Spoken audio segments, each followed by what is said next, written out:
The pool that fought back. It was a sweltering July afternoon when I pulled into my driveway, the hum of my car's engine barely drowning out the chaos unfolding in my backyard. My phone buzzed with a security alert, motion detected backyard. I tapped the live feed and froze. There was Linda, the neighborhood's self-proclaimed queen, mid-cannonball into my pool, a margarita in one hand and a smug grin plastered across her face. Seconds later, her triumphant splash turned into a blood-curdling scream. Water sprayed everywhere as she flailed, shrieking like she'd been stung by a swarm of bees. Half the neighborhood joined her, clawing at their skin, tripping over lawn chairs, and sobbing for someone to call poison control. My first thought, they've just dived into my eel repellent gel. My second, this is going to be a long summer. I'm Dr. Robert Hayes, a marine biologist in my 50s, living in a quiet suburban cul-de-sac in Raleigh, North Carolina. My backyard pool, rarely used for swimming, doubles as a controlled testing site for a biochemical gel I've been developing to deter electric eels from high-traffic aquatic zones. The gel is colorless, odorless, and harmless to humans under normal conditions. But mix it with chlorinated water and let it touch the skin. It mimics the slimy, electric buzz of a predator, unpleasant, but not toxic. Perfect for eels, disastrous for uninvited pool parties. The Homeowners Association, HOA, President, Margaret, had approved my project, provided I posted clear signage and locked the gate. I did both. Bold red letters reading caution, active marine research zone, do not enter pool. What I hadn't accounted for was Linda. At 50-something, she treated our neighborhood like her personal kingdom. My driveway was her yoga studio, my mailbox her newsletter dumping ground, and my hedges a canvas for her unsolicited pruning. We'd clashed before petty spats over aesthetic alignment, but this was next-level audacity.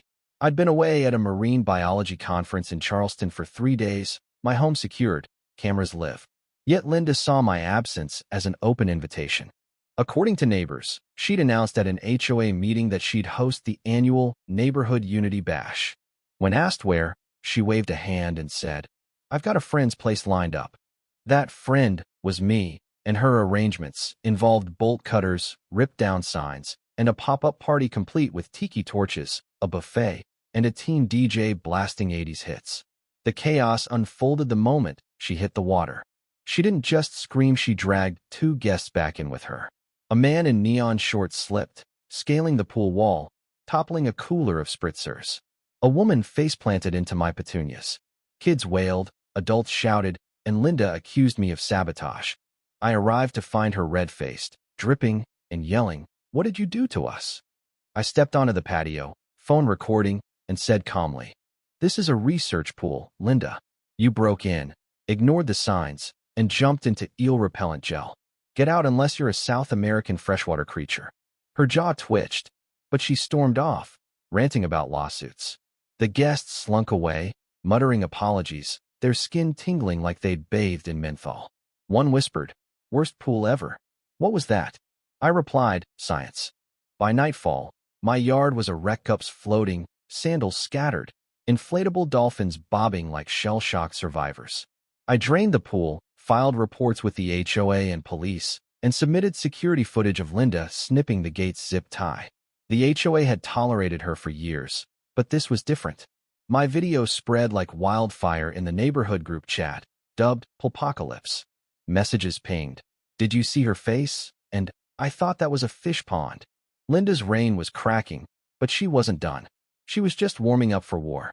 The next morning, I sipped coffee on my patio, eyeing the slick, empty pool. Linda's voice carried over the fence, spinning tales of industrial toxins to morning walkers.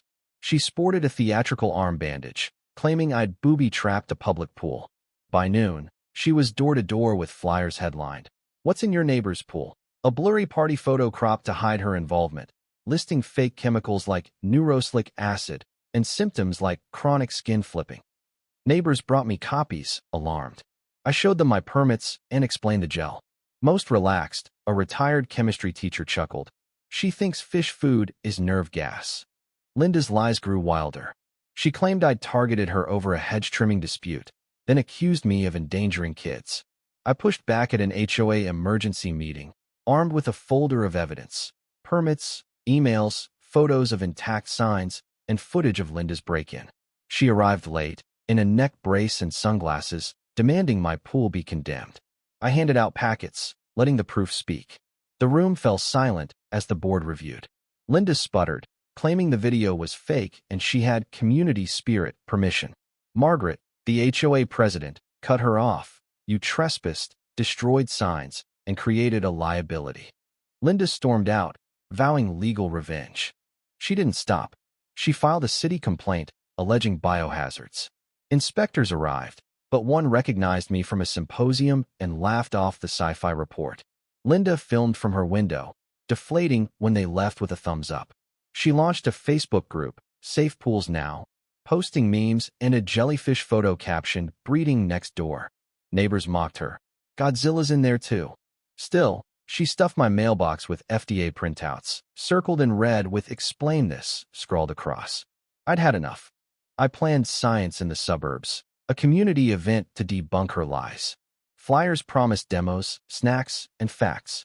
I invited university colleagues, set up touch tanks, and erected a myth versus science board listing Linda's claims: pool breeds jellyfish, and truths: no jellyfish.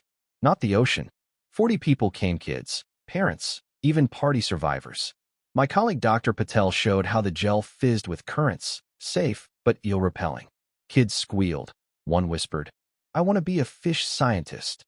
Linda crashed the event, marching in like a general, waving her flyer and yelling, "This is propaganda. He poisoned us." I countered, "This is private property, clearly marked until you tore the signs down."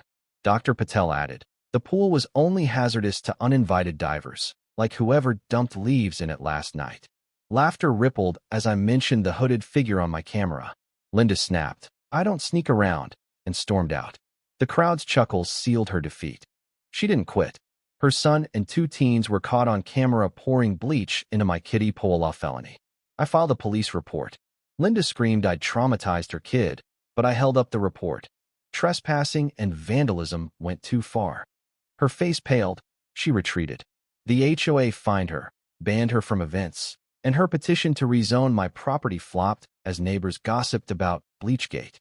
A local news segment on our dispute aired, framing it as science versus misinformation. I said, "Knowledge must be louder than fear." Linda vanished, curtains drawn, lawn unkempt. Weeks later, she reappeared at a kids' science picnic, carrying a pie and pitching another pool party. I smiled. "Post it on your property, Linda." That night, my sensors caught her dumping chemicals again. The HOA banned her permanently. She sold her house and left. My pool resumed its research role, now with a sign, "This pool bites back." The neighborhood exhaled, united. My project won funding, and I spoke at conferences about battling misinformation. Linda became a cautionary tale. Her lies were no match for facts. What do you think? Was Linda's behavior driven by entitlement or insecurity? How would you handle such injustice? Share your thoughts below. Let's debate violence, fairness, and standing up for what's right. Your voice matters.